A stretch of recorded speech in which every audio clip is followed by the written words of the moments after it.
Amém. A paz do Senhor. Colocamos em pé e vamos fazer uma oração. Nossa lição hoje está maravilhosa. Oramos, Senhor nosso Deus, Pai celestial. Somos gratos a Ti, Senhor, pelo privilégio de estar na Tua casa nesta noite.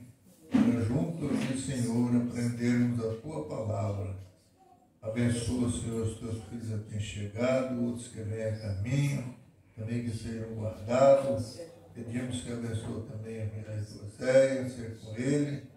Guarda, Senhor, nesta noite, dá-nos uma escola abençoada, dirigida pelo Teu Espírito Santo. Usa o Teu servo, que vai estar ministrando, é o que nós te pedimos, em nome de Jesus. Amém. Agora é com o Noel, né? Está dando prosseguimento para os louvores e assim por diante. Senhores irmãos, com a paz do Senhor, vamos estar cantando também o hino 300, está pedindo da lição número 7, do dia 17 de agosto de 2025. Uma igreja que não teme a perseguição. Está pedindo 212, 225 e o 305. Vamos cantar o 300.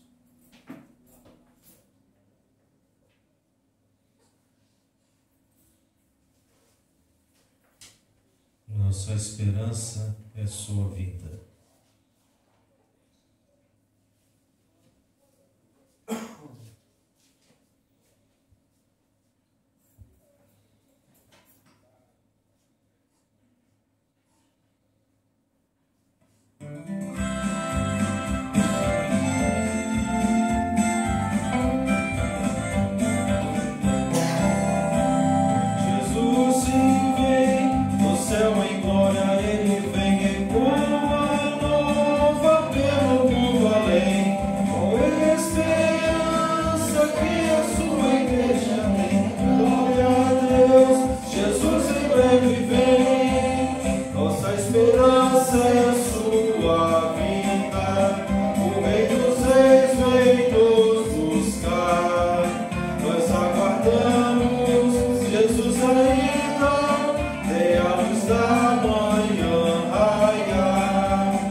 Jesus se vem completamente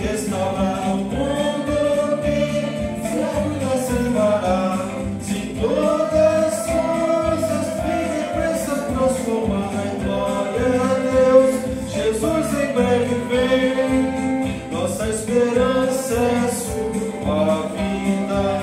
O Rei dos Reis vem nos buscar.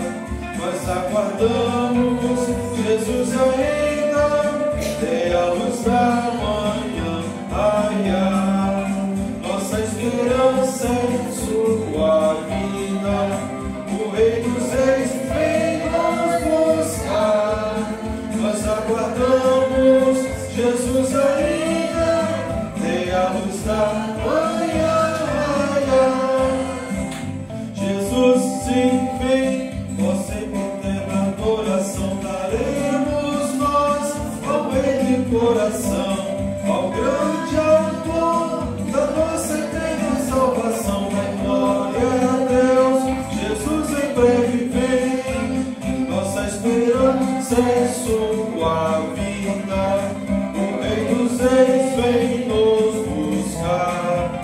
Nós aguardamos Jesus ainda, amanhã raiar. Nossa esperança é sua vinda. O Rei dos Reis vem nos buscar. Nós aguardamos Jesus ainda, dê a luz da manhã raiar. Amém. Nos colocamos de pé então, vamos fazer a leitura da lição número 7 do dia 17 de agosto de 2025. Uma igreja que não teme a perseguição. Vamos ler o texto áureo, todos juntos. Texto áureo. Porém, respondendo Pedro e os apóstolos, disseram: mais importa obedecer a Deus do que aos homens. Atos capítulo 5, versículo 29. Verdade prática. Em relação à verdadeira igreja cristã, há duas verdades inegáveis. Uma, a igreja será perseguida. 2, Deus a protegerá. Leitura bíblica em classe, Atos capítulo 5, versículo 25 ao 32 e do 12 do 1 ao 5. Vou ler o primeiro, a igreja lê o segundo, vamos lendo aí até o final. E chegando um, anunciou-lhes, dizendo: eis que os homens que encerrastes na prisão estão no templo e ensinando ao povo.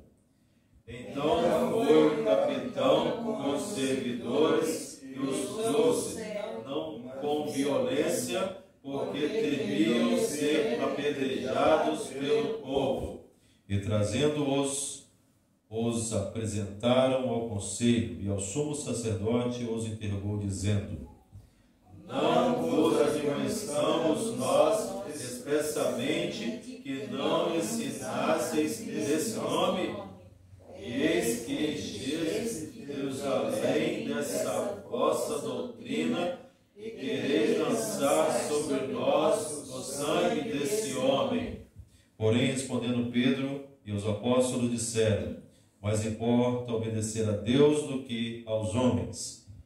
O Deus de nossos pais ressuscitou a Jesus, ao qual vós matastes, suspendendo-lo no madeiro.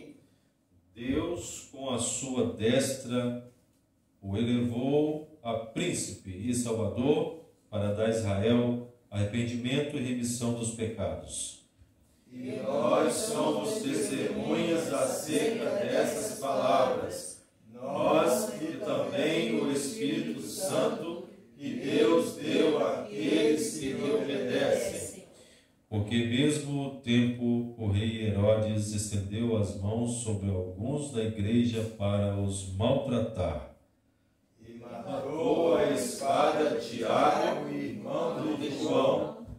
E vendo que isso agradara aos judeus, continuou mandando prender também a Pedro. E eram os dias dos asmos. E havendo prendido, o encerrou na prisão, entregando-o a 4 paternos soldados, para que o guardassem, querendo apresentá-lo ao povo Pedro, pois, era guardado na prisão, mas a igreja fazia contínua oração por ele, a Deus.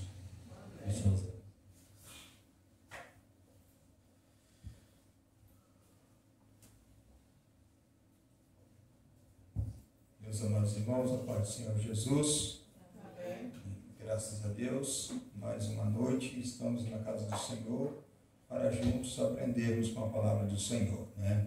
Falamos com Deus agradecendo a Ele por isso. Senhor Deus, louvamos a Ti mais uma vez por esta oportunidade, Senhor, e estar diante deste assunto, meu Pai, cujo é sobre a perseguição. E eu creio que o Senhor é um Deus que nos dá vitória em tudo, assim como o Senhor deu ao seu povo ali na igreja primitiva em Jerusalém.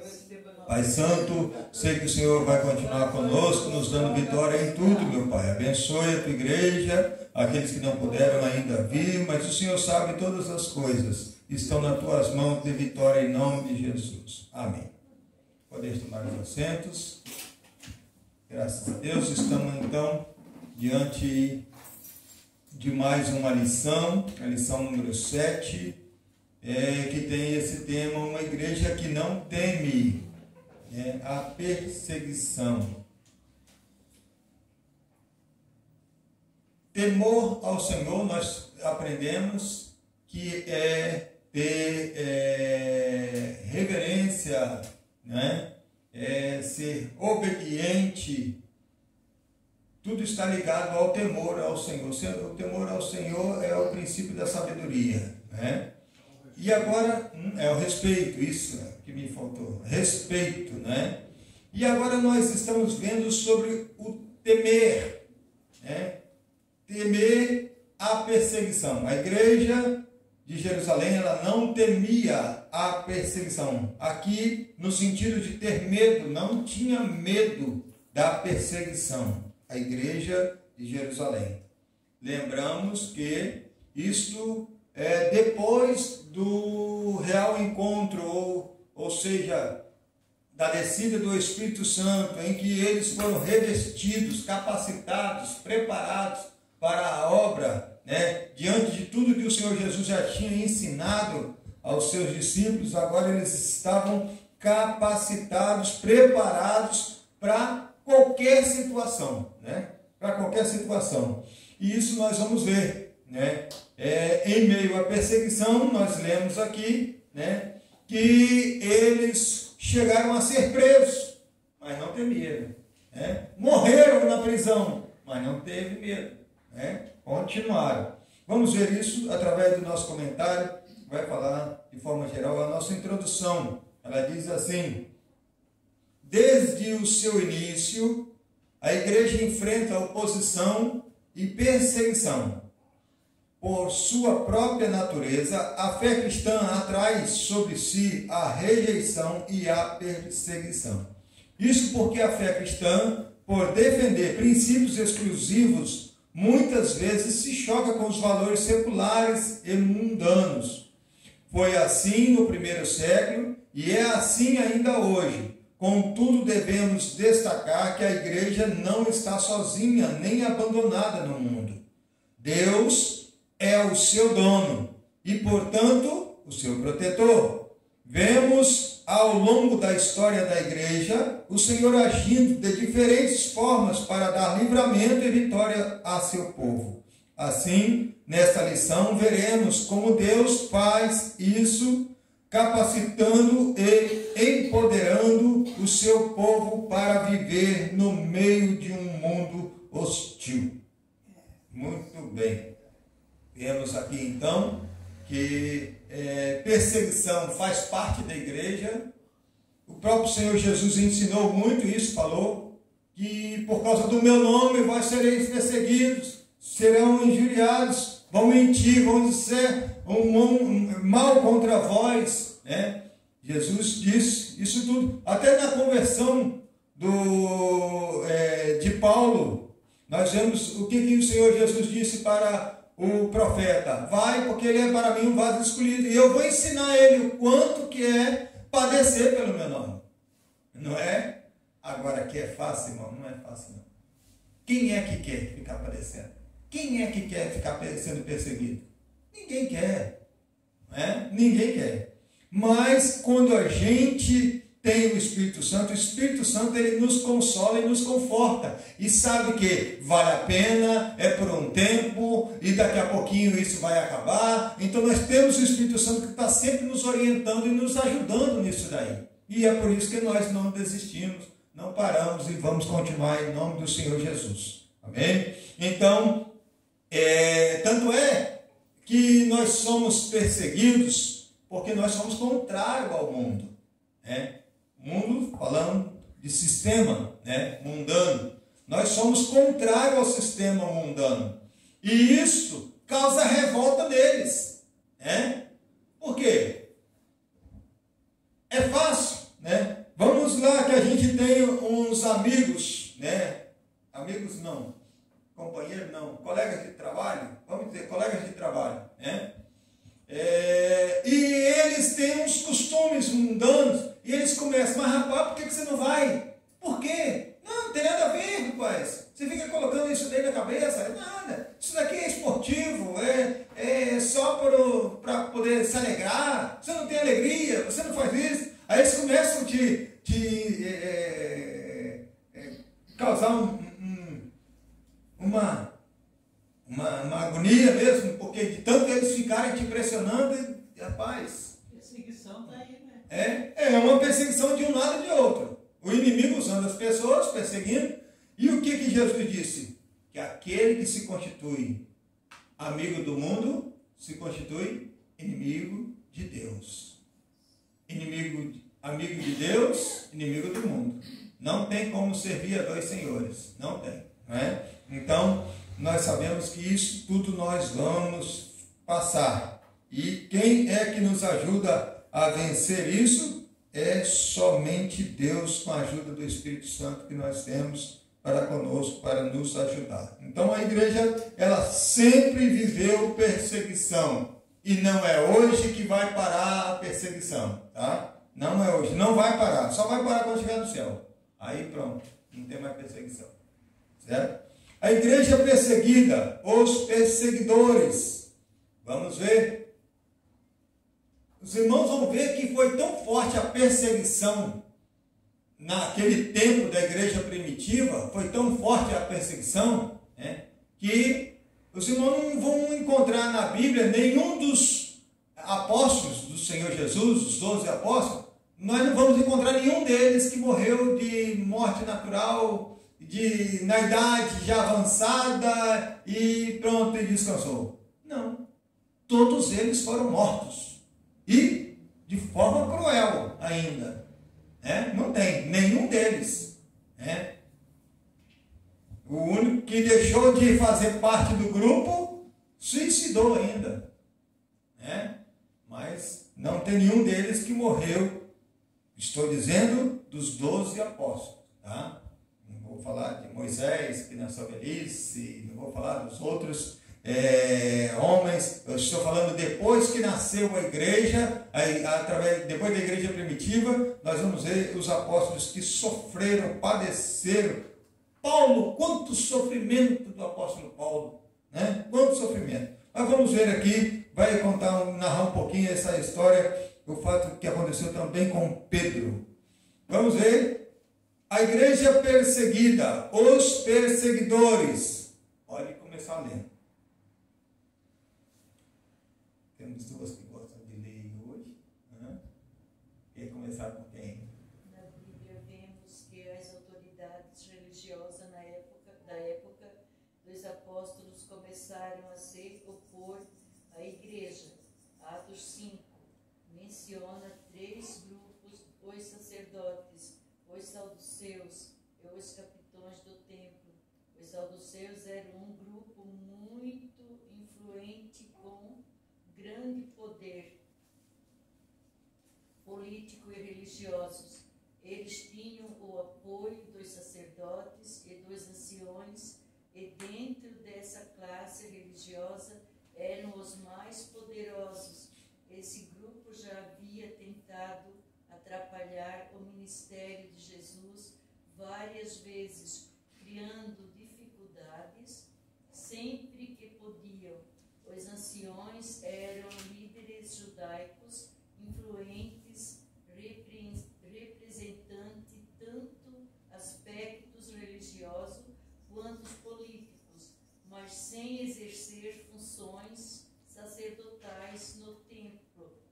Já o capitão do templo mencionado também em Atos 4:1 era um sacerdote de nível inferior, mas que tinha autoridade policial dentro do templo.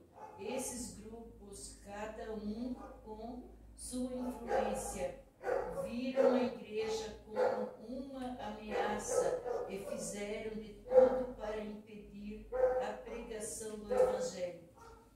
Meu Deus, encontramos 3 classes agora de perseguidores. 3 classes, 3 grupos aqui mencionados aqui, né? O que nós vimos aqui?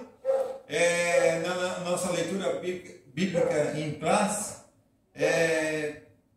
primeiro, vimos aqui, a partir do versículo 25, e chegando anunciou-lhe dizendo, eis que o homem que encerrasse na prisão, eles estão no templo e ensinam ao povo. Então foi o capitão com os servidores. Quem era o capitão? Nós lemos aqui e vimos, era um sacerdote com menos influência, ou com menos poder, vamos dizer assim, com menos poder, né? Ele era um sacerdote, vamos dizer, principiante, ele tinha, né? Isso eu estou falando do capitão, ele tinha um nível inferior, né? Não era um sumo sacerdote, não, era o sacerdote.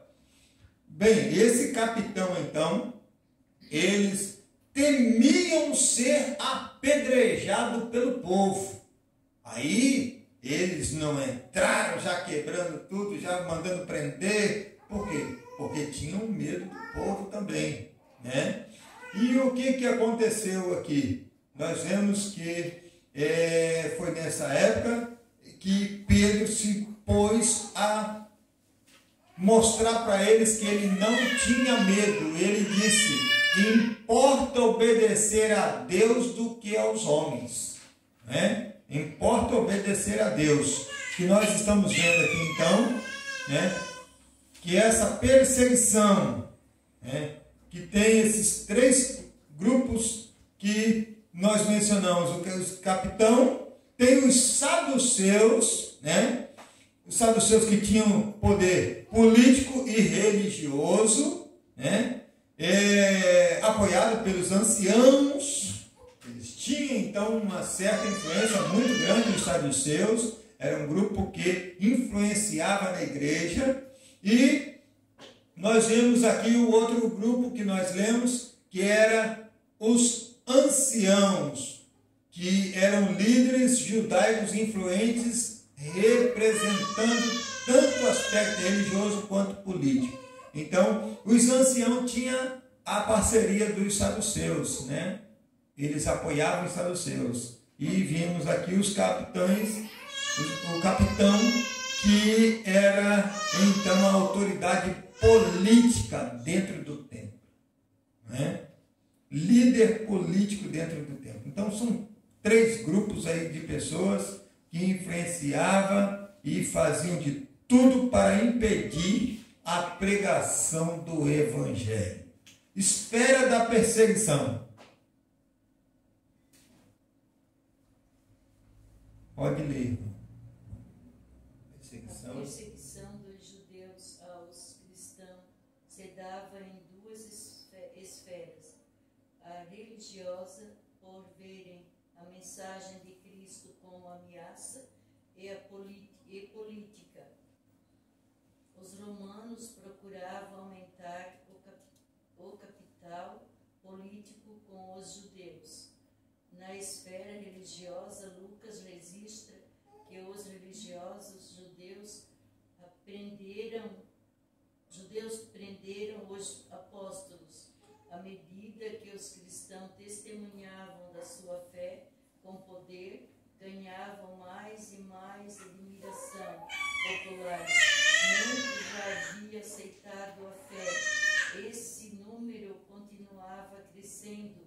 A inveja, portanto, provocou a ira desses líderes. Enquanto a igreja crescia, os velhos judaísmo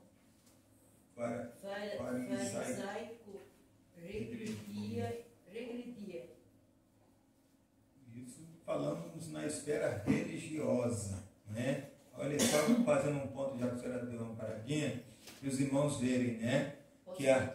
Depois a senhora continua, já vamos falar. E só para os irmãos verem aqui, que o que acontecia, à medida que a mensagem ia sendo pregada, né? O povo gerava fé no coração deles, aumentava o número de crentes convertidos e eles ficavam com inveja porque isso estava acontecendo e então arrumavam um jeito de tentar impedir com as suas influências, porque diminuindo o povo, diminui também a parte política que diz respeito à parte financeira.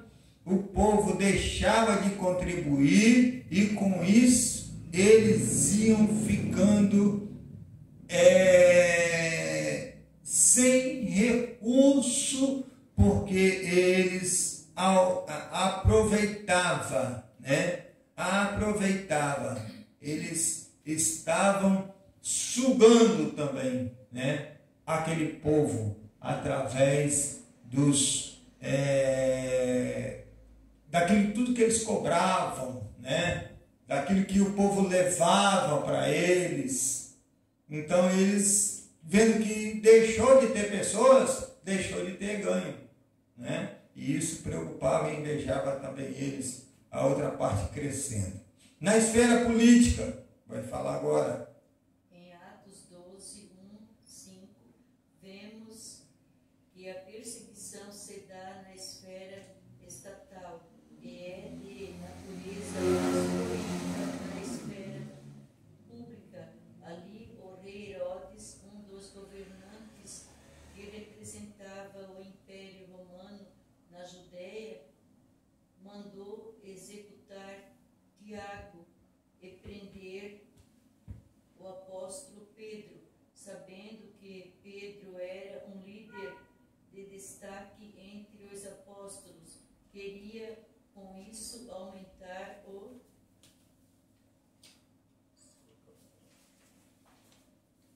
seu capital político perante os judeus, que se opunham à igreja. O objetivo na esfera política era ganhar popularidade e se manter diante do povo. O povo sempre sendo julgado por eles ou debaixo das ordens deles. Nós estamos enfrentando também isso nos dias atuais, tá? Estamos enfrentando. Aqui nós vimos que Tiago agora foi morto, né? Tiago foi morto. Isso, o povo que era contra os judeus, né? O povo que ainda adotava esse judaísmo, velho judaísmo, né? Esse povo, né? Eles começaram então aqui a se opor, né? A se opor. Por isso que eles ficaram felizes, porque Tiago já tinha sido morto. O povo ficou tudo alegre com isso. Agora vamos mandar prender a Pedro também.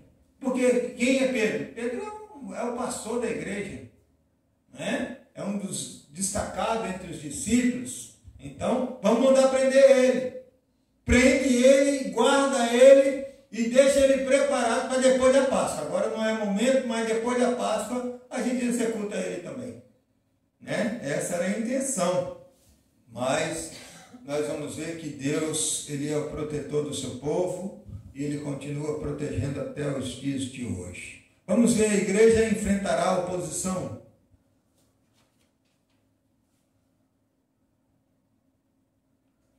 ler. Dicionário. A igreja sempre enfrentará opositores. De um jeito ou de outro, isso acontece, porque o cristianismo bíblico, por sua natureza, acolhe a todos, mas também estabelece princípios para quem deseja segui-lo. Por isso, muitas vezes é visto como antiquado, preconceituoso e indesejado. A perseguição pode mudar conforme o tempo e o lugar, mas seu objetivo continua o mesmo: silenciar a voz da igreja. Essa é uma batalha constante do diabo, tentar silenciar a voz da igreja, não é? E como é que ele consegue isso? Através dos escândalos que nós estamos vendo, perseguições, e existem muitos conflitos internos entre membros da igreja, pastores. Isso tudo gera o quê? Gera um clima de insatisfação, falta de confiança e vai-se de água abaixo, né?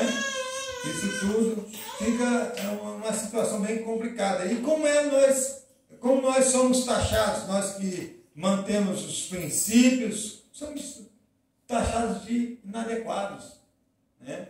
Nós somos os indesejados, né? Por isso que eles criticam e zombam da gente, tentam, mas vale a pena ser crente, né? Vale a pena. Igreja protegida. Segundo tópico, primeiro ponto, um anjo de Deus. Pode ler. Lucas destaca que em meio à perseguição, Deus provê livramento para os apóstolos. A igreja não era apenas perseguida, mas também protegida. Aqui, a igreja contou com a presença de anjos, seres de natureza totalmente sobrenatural.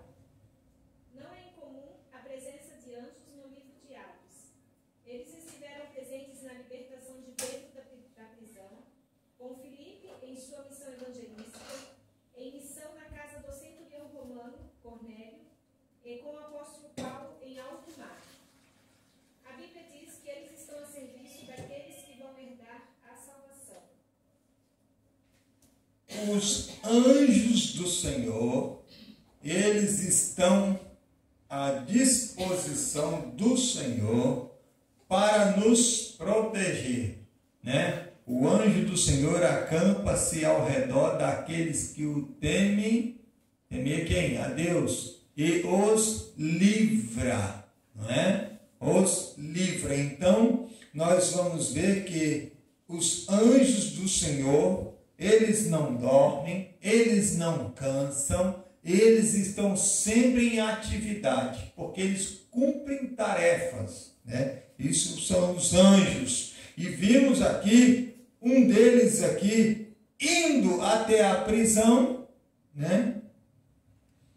Onde eles estiveram com Pedro, despertaram ele e ele levantou, preparou sua sandália e começou a caminhar seguindo o anjo, até que de repente já estava do lado de fora. Ele se viu que ele estava livre e foi para a casa, então, de onde estava a menina lá na porta, só aguardando, né, a chegada dele, né? Na verdade, a menina não sabia que ele ia chegar, mas Deus já tinha providenciado e ela estava ali para poder receber.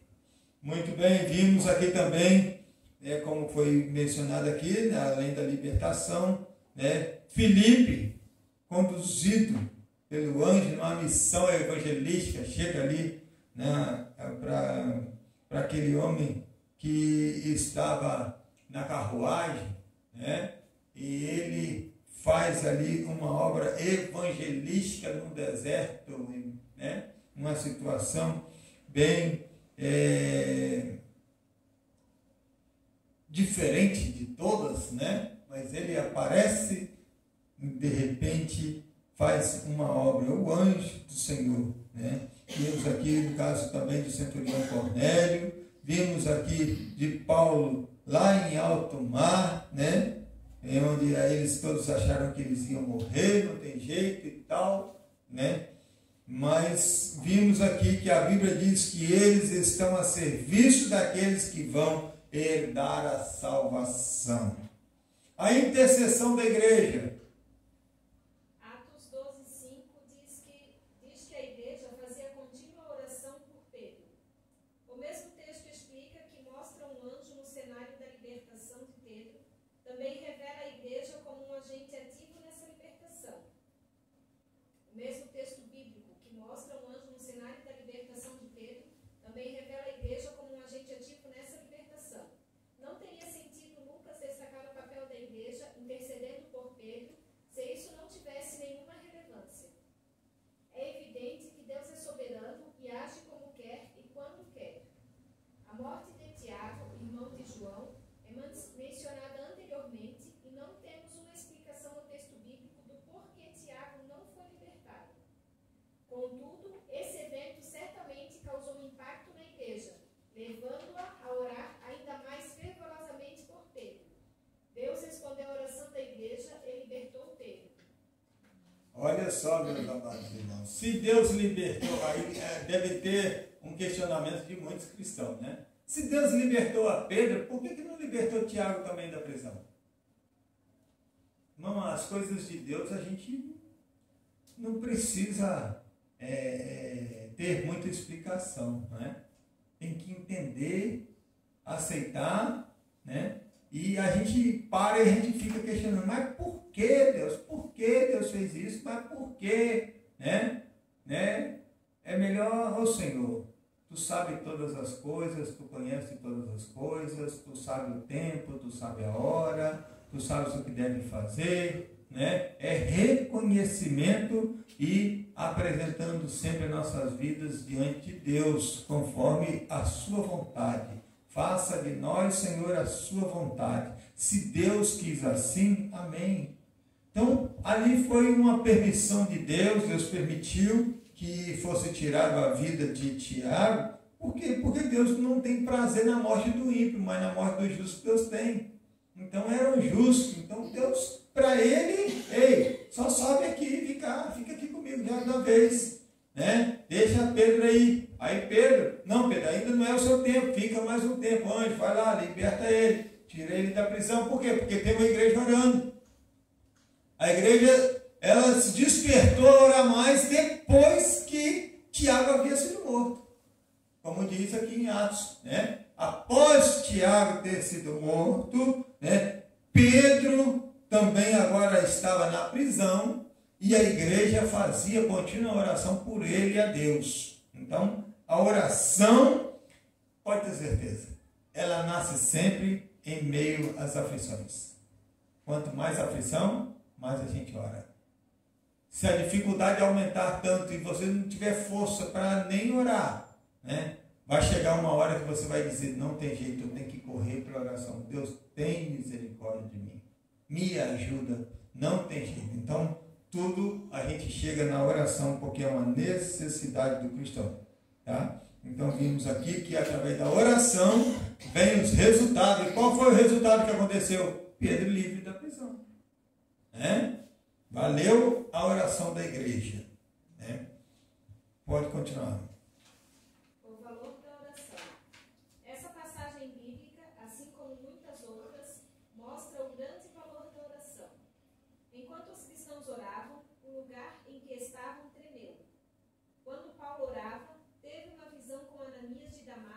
Orando pela cura dele.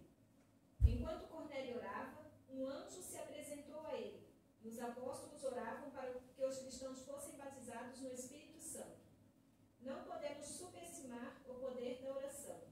A conhecida frase, muita oração, muito poder, pouca oração, pouco poder, ainda continua atual. Amém. A conhecida frase, muita oração, muito poder. Pouca oração, pouco poder, não é? O que acontece é que nós estamos orando pouco, irmão. Por isso que a gente não tem vencido mais, né? Há muitas coisas que a gente poderia estar bem melhor, só não estamos pior porque a gente ainda ouve a palavra, a gente ora um pouquinho, né? Mas se a gente orasse mais, seria mais. Era mais bênção, era mais tudo, mas nós não paramos para orar, assim como nós deveríamos orar, né? Então nós devemos nos despertar para a oração, porque quanto mais orarmos, mais Deus vai nos responder. A oração é a chave que move a janela do céu, né? Muito bem. A igreja destemida, testemunho com poder. Tão logo foram libertos, os apóstolos começaram a testemunhar de sua fé. De nenhuma forma se sentiram intimidados. Estavam capacitados pelo poder do alto. Não é por acaso que o livro de Atos já foi denominado por antigos escritores que os Atos do Espírito Santo. Vemos o Espírito Santo operando por todo o livro, mesmo quando o seu nome não é mencionado. Ele é a fonte de poder da igreja. Sem o Espírito Santo, a igreja perde o seu testemunho e se torna inoperante. Irmãos, nós somos dependentes do Espírito Santo. Sem o Espírito Santo, não tem nenhuma ação. A igreja não vai a lugar nenhum, não chega em lugar algum, e sem o Espírito Santo nós se encurvamos diante dos problemas, né? Nós acabamos cedendo em meio aos problemas. Então precisamos ter uma intimidade com o Espírito Santo, e essa intimidade vem através da oração, da leitura da palavra, da comunhão com Deus, tá? Vem o Espírito Santo operando por todo, vemos o Espírito Santo operando em todo o livro, e não encontramos o nome do Espírito Santo no livro de Atos dos Apóstolos, né? Mas a operação do Espírito está em todo livro de Atos dos Apóstolos. Convictos de sua fé. Vamos ver? Lucas registra a ousadia do testemunho de Pedro.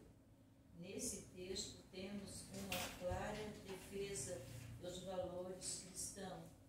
Ele mostra que a igreja primitiva não negociava sua fé, mesmo que isso lhe custasse caro. A mesma referência também é muitas vezes usada para justificar a desobediência civil por parte da igreja em relação ao Estado, quando este age contrariamente aos princípios adotados por aquele. De fato, isso está em foco, contudo, não se trata de uma mera desobediência civil ou rebeldia, mas de uma defesa consciente daquilo que a igreja crê, fazendo parte da sua natureza e essência, e que por conta disso não pode de forma alguma ser negociado. Muito bem. A igreja, ela é o agente de Deus na terra. E o que move a igreja é a fé.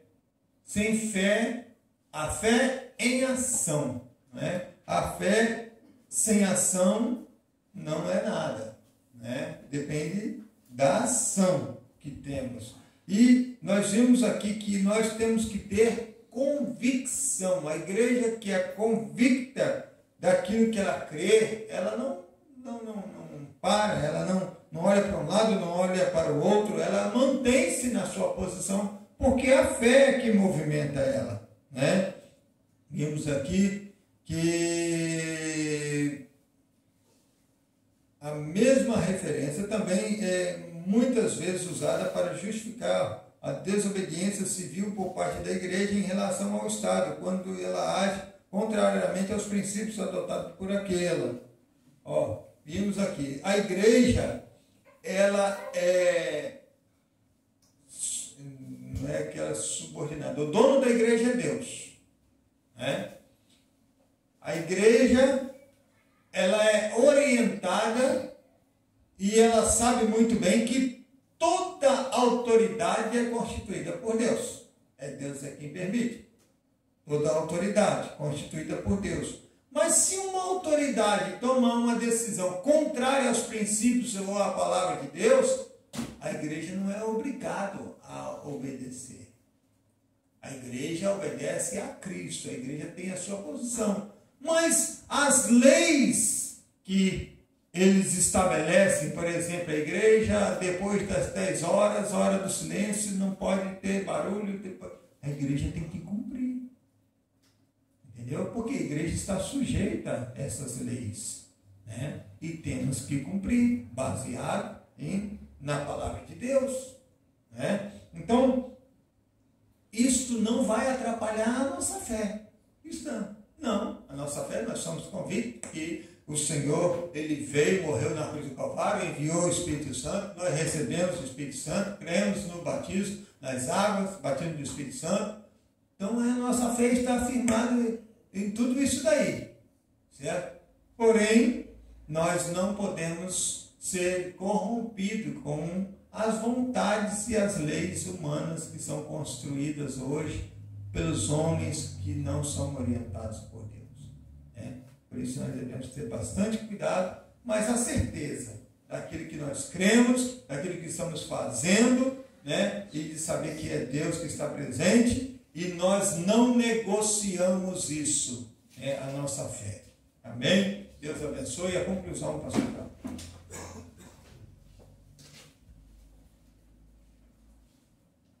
Muito bem, meus irmãos. A conclusão aqui diz assim: vimos como uma igreja capacitada pelo Espírito enfrenta perseguição. Não, a questão. Portanto, não deve se assustar com elas. No contexto do cristianismo bíblico, essa é a regra, não é exceção. Ninguém gosta de ser perseguido, contudo, as Escrituras, ou seja, a realidade da perseguição, né, na jornada cristã, isso não significa que o sofrimento deve ser um alvo a ser alcançado, mas que devemos estar conscientes de que não podemos evitá-lo. Portanto, o nosso foco deve estar em Deus, pois Ele é quem pode nos guardar e capacitar no meio do sofrimento. Está bem claro aí, né? Sem nem de explicação. Certo? O sofrimento, todos nós estamos sujeitos a passar, como passou os homens de Deus lá no passado, né? Eles passaram por um momento difícil. Pedro, né, foi crucificado, outros foram mortos também, e de forma que todos eles passaram por um momento difícil. Não é porque eles eram apóstolos que não passaram perseguição, não passaram sofrimento. Então, o que nós precisamos pedir é que o Senhor, não nos livrando do sofrimento, mas nos dê graça e nos ajuda no sofrimento. Eu acho que isso aí é o mais certo. É o Senhor nos dá força, nos dá graça Porque se tiver de vir sobre nós, vai vir mesmo.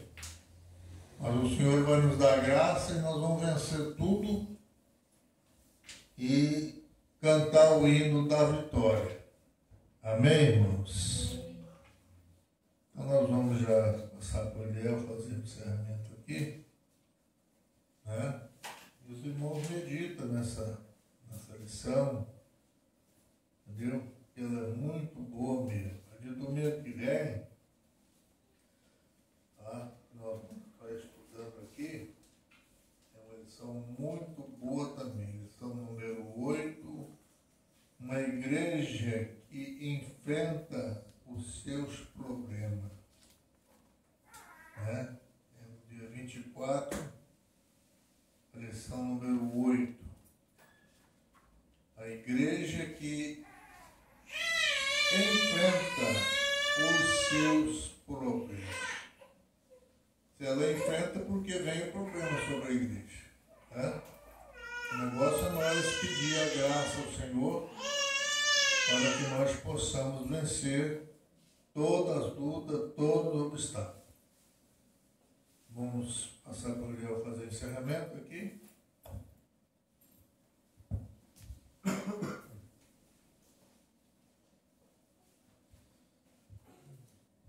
Nos colocamos de pé então, vamos fazer novamente a leitura do texto áureo e verdade prática. Texto áureo. Porém, respondendo Pedro e os apóstolos disseram: mais importa obedecer a Deus do que aos homens. Atos capítulo 5, versículo 29. Verdade prática. Em relação à verdadeira igreja cristã, há duas verdades inegáveis. Uma, a igreja será perseguida. 2, Deus a protegerá. Oremos então para o encerramento, também orando pelos pedidos aqui nesta caixa.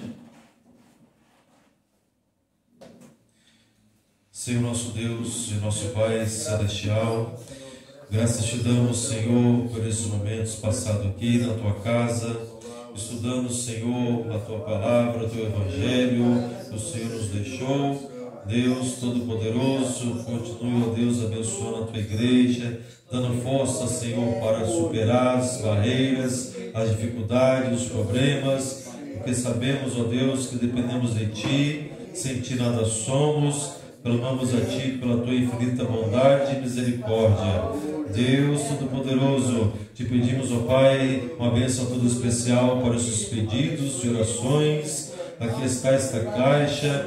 Não sabemos, ó Deus, os pedidos que tem aqui dentro, mas o Senhor sabe e conhece a necessidade de cada um. Entre com providência, solucionando a cada problema, Deus. Te pedimos, ó Deus, que Tu nos leva-nos em paz até nossos lares, dar-nos, Senhor, uma noite abençoada debaixo da Tua proteção. É o que nós te pedimos em nome de Jesus.